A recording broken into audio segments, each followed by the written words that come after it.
Pero dejadme que me pare un momentito, porque como llevamos tanto tiempo hablando y utilizando como argumento en el abierto la polarización, que si la polarización arriba, la polarización abajo, yo tenía ganas de que nos paráramos un día y nos planteáramos qué es esto de la polarización y quién polariza. Entonces vamos a aprovechar hoy estos primeros minutos del abierto para hablar en profundidad de esto. Dicen los estudios que la polarización en España llegó a su pico en 2021 y que desde entonces estamos como en una especie de meseta. España está fragmentada, lo están los políticos, lo está la sociedad, aunque la discrepancia ideológica no es necesariamente mala. El problema llega cuando el distanciamiento lo dominan las emociones, cuando hay un rechazo visceral al contrario. Y la pregunta es, ¿quién tiene la culpa de esto? Sara Selva, buenos días. Hola, Ángeles, buenos días. El caso es que la respuesta no está clara. No, ninguno de los investigadores que hemos entrevistado apunta a un único culpable. Luis Miller, sociólogo del CSIC, dice que toda la culpa no la pueden tener los políticos. Lo que yo me suelo plantear es decir, no todo es de arriba abajo. No todo es de la política. Hay otros factores. La desigualdad, la velocidad del cambio al que nos enfrentamos, el sistema electoral y los sistemas de incentivos y los medios y las redes sociales. Eso es, según Miriam Juan Torres, investigadora de la Universidad de Berkeley, como la atmósfera que respiramos. E Ismael Crespo, catedrático de Ciencia Política en la Universidad de Murcia, apunta también a la llegada de Vox. La entrada de Vox en el sistema realmente es el que rompe, y a partir de ahí ha ido creciendo, ahora diríamos que estamos como una meseta. Así que influyen muchas variables, pero hay algo en lo que todos están de acuerdo. Los partidos han elegido la polarización como su principal estrategia política. Te puedes sentar perfectamente con jefes de campaña o directores de gabinete y es una cosa de nosotros vamos a polarizar, básicamente. O sea, esto es una cosa muy clara. A Miriam, un día, tras una conferencia sobre polarización, se le acercó una persona de un partido. Me decía, me parece muy interesante todo lo que comentabas, pero claro, ¿cómo puedo yo polarizar, pero presentándome como el partido de la despolarización en España? No quiere desvelar qué partido fue.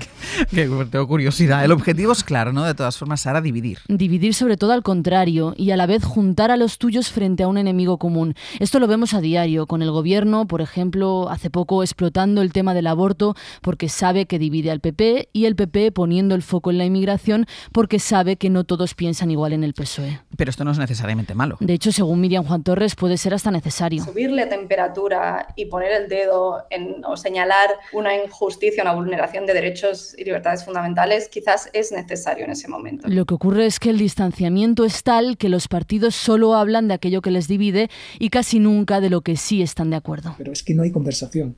Unos quieren hablar de una cosa y otros de otra.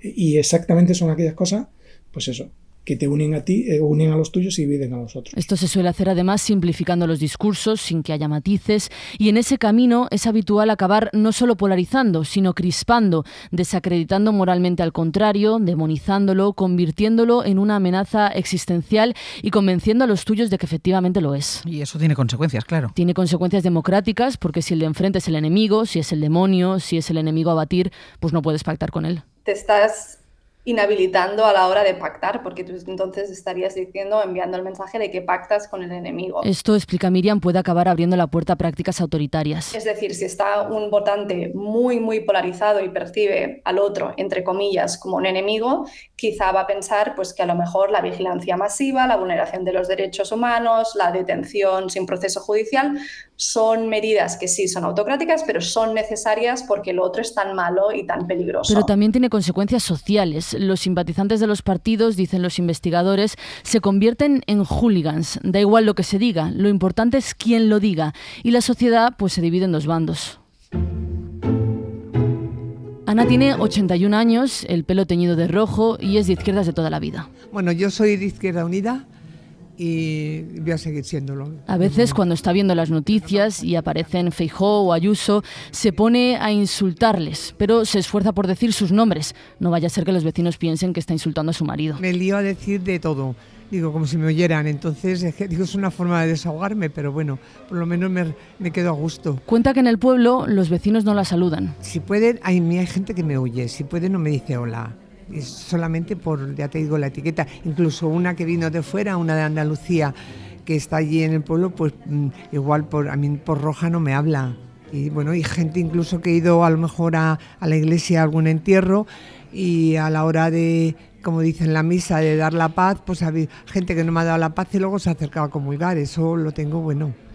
Pero eso lo vivo muchísimo. El vacío en el pueblo es enorme. Y dice que esto no era así antes, que está notando ahora ese vacío en el pueblo. De hecho, Ana no es un nombre real, prefiere no decirlo. Parece una anécdota, pero la polarización política termina impregnándose en nuestra rutina, afectando a las relaciones, a la forma que tenemos de dialogar y de pensar. Mira, Guillermo Laera es psiquiatra en el Hospital Ramón y Cajal y un día un médico le derivó un caso a su consulta. Era una señora de unos 60 años. Entonces nos sentamos y le digo, bueno, ¿cómo está? ¿Cómo se encuentra? Cuénteme. Y entonces me mira extrañada y me dice, hombre, ¿cómo voy a estar con el desgraciado este que nos hace la vida imposible? Me llamó la atención que en una pregunta de ¿cómo está usted? Me hiciera referencia no sabía muy bien quién era ese líder político, pero a un líder político, ¿no? Guillermo pensó, igual se refiere a Donald Trump, pero también podía estar hablando de Pedro Sánchez. Es decir, estaba ante una persona polarizada, no cabía duda, pero no sabía a quién se estaba refiriendo, ¿no? Al final, el maligno este era Pedro Sánchez. Y ella me decía, es que cada vez que le veo me pongo mala. Es que apago la tele. Y de hecho él lo imitaba en la consulta. Buscaba que le reafirmara en su odio. Guillermo intentó ver qué había detrás de esa polarización y llegaron a la conclusión de que el consumo de medios de comunicación y de redes sociales no le estaba yendo bien. No es el único caso que ha recibido así. Cuenta de hecho que desde hace unos 5 años empezó a notar un aumento de problemas de salud mental asociados a la polarización. Cuenta Guillermo que la polarización destruye la empatía, como le ocurría a esa señora. Destruye también la curiosidad y el humor. Lo que falta a veces es humor, porque el único humor que uno detecta en una sociedad polarizada es el humor del escarnio, es el choteo, la burla, pero no es el sentido del humor que implica distancia. Dicen los investigadores que cada vez vivimos más aislados, en burbujas virtuales y reales, y que igual la solución, más allá de los políticos, está en algo tan simple como conocernos, como volver a mezclarnos. Sara, gracias. Muchas gracias. Después de escuchar este magnífico reportaje de Sara Selva sobre la polarización, con esa reflexión casi al final, ¿no? que tiene que ver con los efectos de la polarización que puede empezar en la política, pero que acaba repercutiendo en nuestro día a día, en nuestras vidas, con esa reflexión de que cada vez vivimos más en nuestra burbuja, más aislados, y la solución, más allá de los políticos, quizá está en volver a hablar, ¿no? En mezclarnos, en escucharnos. Polarización que marca toda nuestra vida política, toda la actualidad de arriba abajo, desde que empieza por la mañana hasta que acaba por la noche. Losada. Bueno, a veces pensamos que los problemas sociales o problemas políticos son como los muebles de IKEA, ¿no? Que nos falta una pieza y si encontramos esa pieza, pues seremos capaces de montar el mueble y que el mueble funcione correctamente. Digamos, los problemas sociales y políticos no son muebles de IKEA, por suerte o por desgracia. Entonces, el diagnóstico de la polarización, que se ha extendido, digamos, como esa pieza que parece que faltan para que encajar todo, ¿no? A mí me plantea serios problemas, ¿no? Y serias preguntas, sin cuestionar la evidencia de que existe la polarización, ¿no? Ese es el objeto del debate, ¿no? La primera cuestión es, yo es que creo que es una consecuencia, no una causa. Estamos así no por consecuencia de la polarización, sino que la polarización es una de las múltiples consecuencias de la situación en la que estamos. Entonces, a mí me parece más un síntoma que una causa para una diagnosis. Es el resultado de algo. El resultado, evidentemente, de un proceso muy complejo. Un proceso muy complejo que tiene que ver con cierto diagnóstico de desafección hacia la democracia, que yo interpreto de manera ligeramente diferente a muchas cosas que leemos por ahí, ¿no? Es decir, la democracia ha fallado. No, la democracia ha funcionado. El problema es que hay mucha gente que no quería que funcionase así. Es decir, ¿por qué está cabreado el americano blanco protestante que vive en los estados del Medio Oeste? Porque la democracia no ha funcionado, porque todas las minorías a las que ha sojuzgado durante los últimos 200 años ya defienden sus derechos y tienen sus derechos. ¿Por qué están cabreados tantos varones de 30 y 40 años? ¿Porque el feminismo se ha pasado o porque la mujer ya no es, digamos, el actor secundario que está... esa gran mujer, ¿no? Que se dice, eso que se dice siempre, ¿no? Detrás de gran hombre, sí. Todo, la cosa más machista que he oído en mi vida. Porque ha salido de casa la mujer. Claro, entonces... segundo, buena parte de eso que llamamos la polarización no viene de la política, arranca en la sociedad. No tiene más que ir a las redes sociales. Los grandes maestros de la polarización no son los actores políticos. Son gente que hace de la antipolítica su identidad y que construyen además un discurso extraordinariamente polarizador basándose en el rechazo frontal de la política, de la democracia, de las elecciones. ¿Por qué? Porque ellos son el pueblo, ellos son los de verdad. Estos días estamos conmemorando el aniversario de la Dana. Aquello fue un festival de antipolítica y de polarizadores, llenando camiones de juguetes y de ayuda humanitaria que después nunca sabemos qué pasó con ellos, ¿no? Y esos millones que se recaudaron. Pues la polarización es un enorme negocio, ¿eh? Es un enorme negocio. Tú dices, no viene de la política, pero la política se aprovecha de ella. La política se aprovecha de ella y la retroalimenta. Exacto. Pero no es... La política se ha polarizado y entonces nosotros, que somos muy buenos y somos ciudadanos ejemplares, nos hemos polarizado. No. Los políticos no viven en un mundo aparte, son ciudadanos igual que nosotros y ven como esa polarización de la que tanto hablamos, ¿no? Ese rechazo del otro. Pero ese rechazo del otro basado en que el otro no es como yo quiero que sea. O sea, rechazo al inmigrante que reivindica sus derechos, que quiere un sitio digno para dormir y que quiere preservar su cultura y su religión y que quiere trabajar 8 horas. Al inmigrante que viene a trabajar y a sufrir no lo rechaza nadie, ¿eh? Rechazo a la mujer que acepta su papel en la sociedad, el que yo creo que tiene que tener. O mejor dicho, no rechazo a esa mujer, rechazo a la mujer que se revela frente a la imagen que yo tengo. Eso genera efectivamente un discurso de animadversión. ¿Por qué? Porque ya no son... Esa mujer que ya no acepta mi decisión de cómo debe vivir, ese inmigrante que ya no acepta las condiciones en las que yo creo que tiene que trabajar, claro, se convierte en una amenaza, se convierte en un enemigo. Y eso la política efectivamente lo interpreta, lo traduce, eso afecta a mensajes políticos y lo retroalimenta. Pero insisto, yo creo que es importante entender, desde mi punto de vista, que la polarización no es la causa de todos nuestros males, es una de las consecuencias de una situación mucho más compleja y mucho más multicausal. Estefanía. Comparto plenamente con Antón que no hay que confundir causas con consecuencias y que la polarización es un síntoma. Y voy a ir más allá. Yo creo que la polarización viene de ciertos conflictos en la sociedad que de algún modo la gente siente que no se pueden solucionar y hay un desborde de emociones. Me parece que en este país, por ejemplo, cuando se produjo la crisis de austeridad, que fue brutal para muchas familias, desahucios, despidos, ese dolor, de algún modo, la gente se lo devolvió a la política.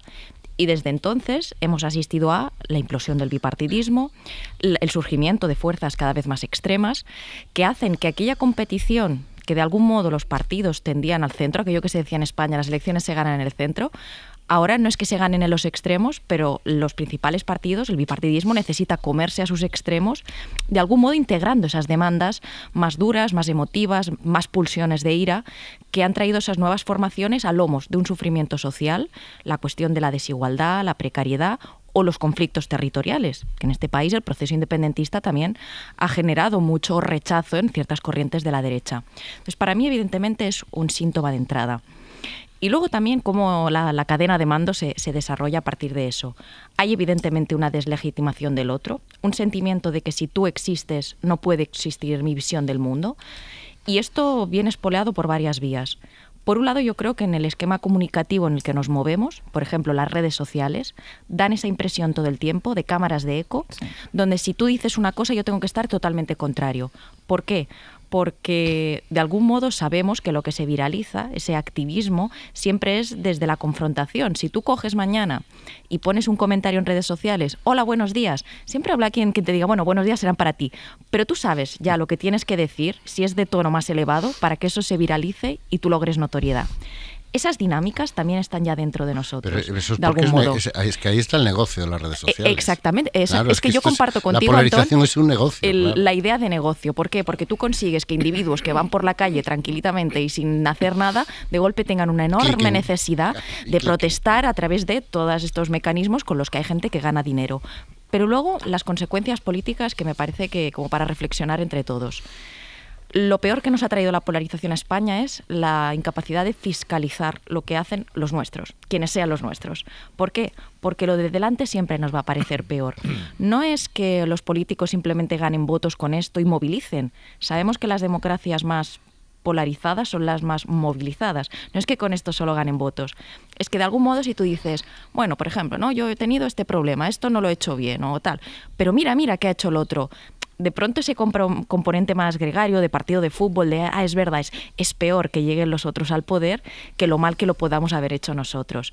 Eso se abusa muchísimo. Y, por ejemplo, el PP, tanto PSOE, con los partidos que los apoyan, Vox en algunos sitios al PP, a nuestro gobierno actual en España, pues los partidos independentistas, la izquierda, etcétera.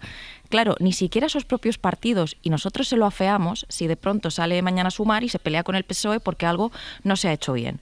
O si Vox le quiere montar una comisión de investigación al PP por lo que sea, tanto en la derecha como en la propia izquierda, a la gente no le va a parecer bien.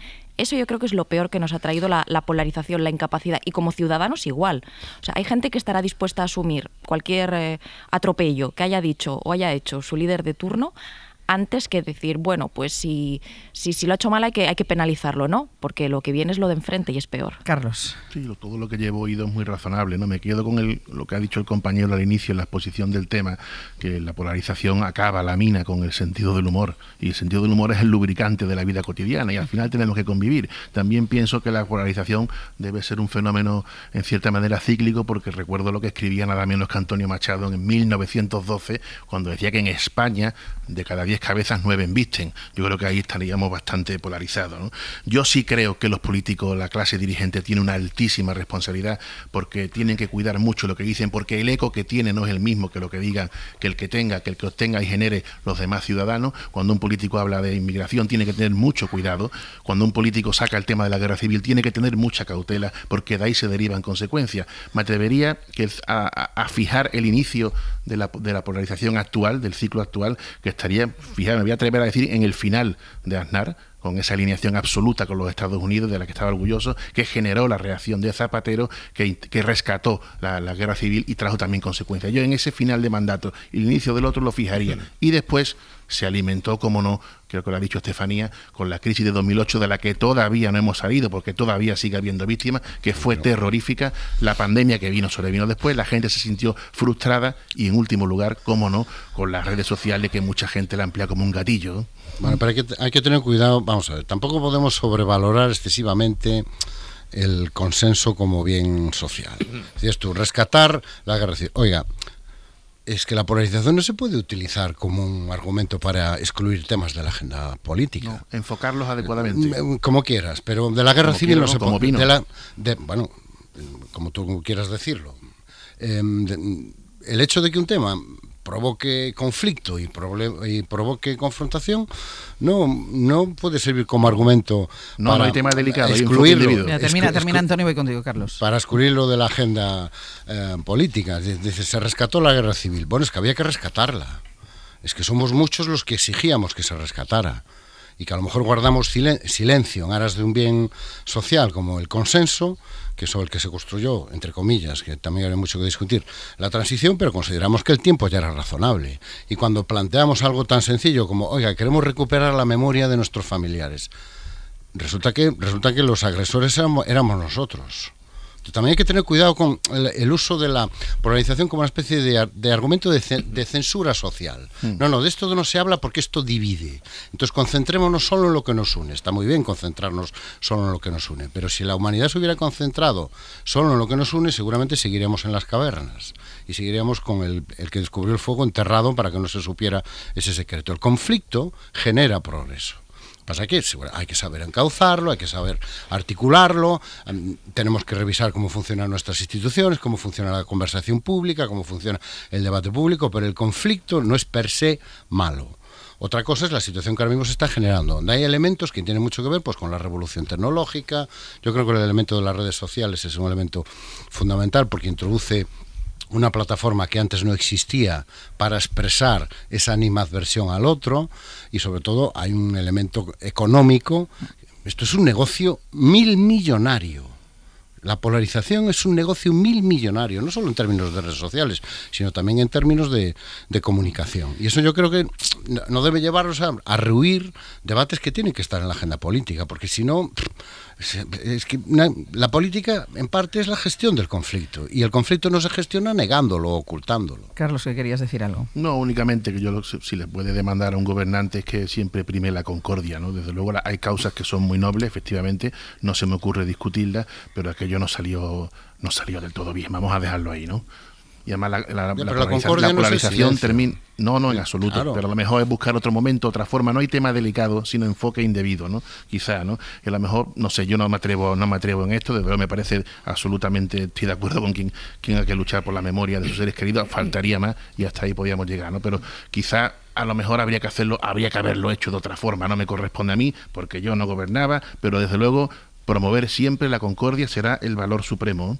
Sí, pero la concordia no se puede promover sobre la negación de los derechos de los demás. Y a lo mejor para que haya concordia, usted renuncia a su memoria, usted renuncia a sus derechos laborales, derechos políticos, claro. Es que sobre esa renuncia de las minorías que no tenían capacidad para promover esos derechos, se ha construido buena parte de eso que llamamos concordia, no solo en España. Estefanía. Sí, yo, escuchando el reportaje de Sara Selva, este caso de esta señora que incluso ya sentía que sus vecinos ni le hablaban por su ideología política, me he preguntado mucho, hasta ahora en las teorías de la polarización había la idea de que venía básicamente de los partidos políticos o que era mayor en los líderes de los partidos políticos, por los debates tan duros que vemos en los parlamentos, etcétera, pero que la sociedad todavía quedaba esa empatía donde si tu padre, tu hermano, tu vecino votaba otra cosa, como que tú tienes elementos de juicio humano, pues salía esa empatía y tendías como a ser más condescendiente aunque estuvieras en total desacuerdo.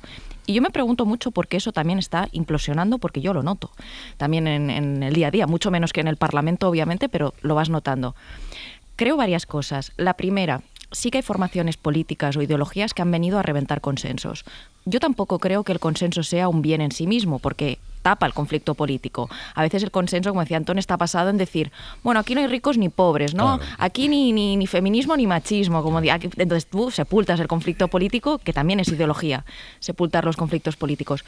Pero voy a poner un ejemplo. Hoy en día, cada vez más, se lo comentaba el otro día a unos muchachos que di una charla, según qué palabras tú utilizas, estamos tan polarizados o imbuidos en el conflicto político que ya hay gente que cree que va a rechazar tu discurso. Por ejemplo, yo creo que en España el concepto violencia de género solía ser un consenso.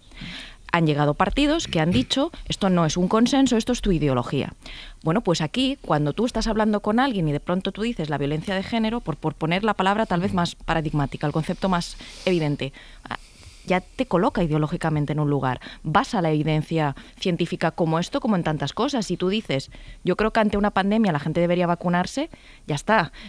Estás cargadísimo de ideología. No así esa persona, piensa esa persona.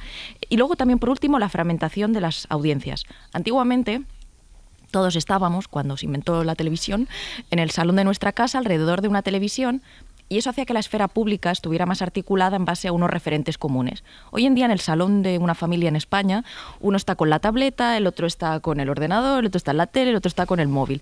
Y en los nichos, los mensajes cada vez son más radicales. Los streamers, sus mensajes, ya sean de izquierdas o de derechas, cada vez son más extremos que en los medios generalistas. Y yo creo que y hay estudios que demuestran que se están generando rechazo incluso ante información que te da el otro, ese otro al que tú repudias.